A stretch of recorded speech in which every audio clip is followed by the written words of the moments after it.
How do I know if I'm fueling properly for exercise? My name is Ashley. I'm a registered dietitian and I'm also an avid runner. The Oklahoma City Marathon is right around the corner. So whether you are training for the 26.2 or just exercising to regain some fitness, I'm here to tell you that nutrition plays a vital role in exercise performance. Here are some tips. Complex carbohydrates are your friends when it comes to fueling for exercise, especially as your exercise intensity increases. Fuel with easily digested carbohydrates 1 to 2 hours before your race or exercise session. Examples of fuel sources could include bananas, applesauce, sweet potato, or oatmeal. After weight loss surgery, quick digesting carbohydrates may cause dumping syndrome, so practice fueling before your race or exercise session to assess for tolerance.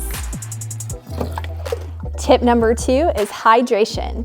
Dehydration can negatively affect exercise performance because the body can overheat and lose power. 64 ounces of fluids per day is a general recommendation for bariatric patients, but may not be appropriate for everyone. And this recommendation does not take into account additional fluid needs due to sweat losses during activity. People lose varying amounts of salt in their sweat, so it is important that this electrolyte is replaced by foods or electrolyte beverages to maintain optimal fluid balance in the body.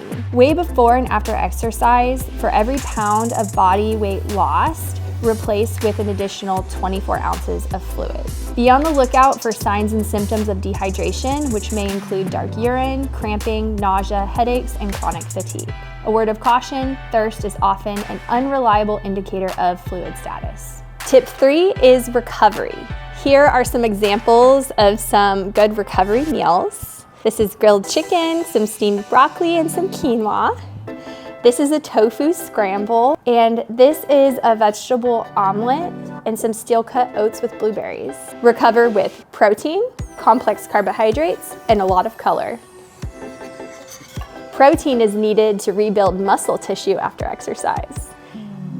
This dish contains shredded potatoes, a great example of a complex carbohydrate needed to refuel the muscle's energy tank. The vegetables in the omelet and the blueberries on the steel-cut oats contain antioxidants to reduce inflammation in the body. I hope that these tips help you get to your finish line.